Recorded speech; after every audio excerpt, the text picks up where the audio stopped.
apa yang membuat Pak Dharma dan Pak Kun berarti Pak ya, pasangannya Pak ya? Kun Kun Wardana Wardana Abiyoto. Abioto Ya. tergerak untuk maju ke Pilkada DKI Pak, Jakarta terutama.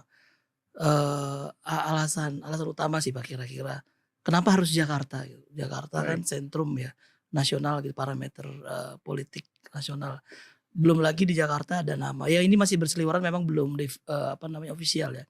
Ada Pak Anies sebagai Ya. incumbent mungkin mau maju lagi, kemudian kemarin dari Golkar ya ada Mas Kaisang dipasangkan dengan Pak Babahalun, Yusuf Hamka gitu ya. Bagaimana lihat nama-nama ini Pak Dharma dan Pak Kun ini yakin untuk elektabilitasnya terutama? Pertama saya jawab dulu kenapa saya maju ya. Siap. Kenapa saya maju? Pertama karena saya tinggal di Jakarta. Saya tinggal di Jakarta, saya dari SMA di Jakarta. Dan saya banyak berdinas di Jakarta. Sehingga saya cukup memahami seluk-beluk yang terjadi di Jakarta. Tetapi yang sangat mendorong saya terpanggil adalah peristiwa yang terjadi awal tahun 2020 yang lalu. Yang betul-betul merusak berbagai sektor kehidupan. Ini maksudnya Termasuk pandemi, mentalitas. COVID maksudnya. Kira-kira seperti itu. Oke. Ya. Karena apakah Bapak tidak merasa bahwa itu sebagai sesuatu yang menggoncangkan kehidupan? Sangat Pak. Sangat. Seluruh Itulah dunia yang bahkan. mendorong saya Pak.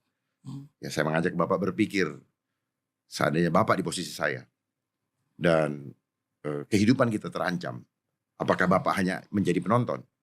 Iya. Saya berharap saya mengencourage seluruh masyarakat untuk sama-sama berpikir ke sana. Mari kita bersatu padu. Ada sesuatu hal yang kita harus hadapi di depan. Iya. Yang akan muncul kembali. Seperti hal yang kemarin terjadi. Yang dimana rakyat tidak berdaya. Jangankan untuk menjalani hidup. Untuk bertanya. Berdasarkan kepercayaannya sendiri. Itu juga tidak diberikan kesempatan. Dan kalau kita melihat hal seperti itu. Ini bukanlah urusan sains. Tetapi urusan propaganda. Sesuatu agenda yang akan menjadikan kehidupan atau perubahan peradaban manusia menuju kepada peradaban transhuman.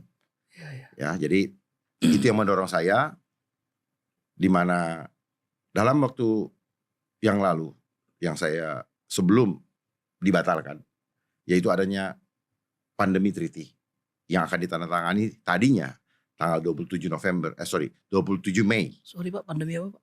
Pandemi treaty. Ya, pandemi itu wabah. Treaty adalah traktat atau perjanjian yang akan ditandatangani oleh 194 negara yang berada di bawah WHO, termasuk Indonesia. Namun alhamdulillah hanya 54 negara yang menyetujui, termasuk Indonesia.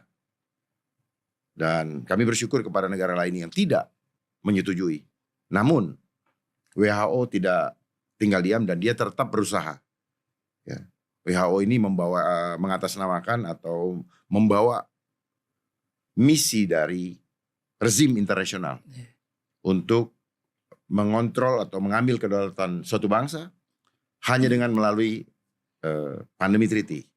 Lalu berubah, diundur sampai dengan Desember dan akan masuk ke dalam International Health Regulation atau IHR.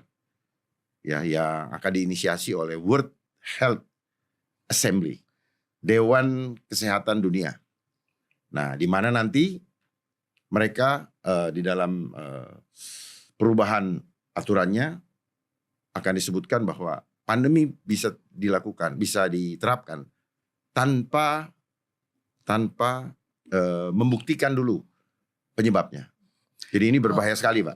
Jadi manakala suatu negara dinyatakan pandemi oleh WHO, maka negara yang lain yang sudah menandatangani wajib mengikutinya. Bapak bisa bayangkan kejadian yang lalu, bagaimana kita gelimpungan atau tergopoh-gopoh menghadapinya. Ketidaksiapan ekonomi, kehancuran ekonomi dan sebagainya. Dan yang sangat mengerikan, sudah ada Undang-Undang Kesehatan nomor 17 tahun 2023 yang akan menjadi payung hukum di dalam mereka menekan rakyat di dalam pasal 446. Rakyat yang menolak mengikuti program kesehatan manakala diumumkan adanya pandemi akan diberi sanksi 500 juta per orang.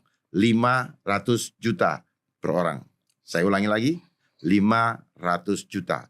Uang 10.000 aja sekarang susah. Nah, ini yang harus menjadi awareness bagi rakyat DKI.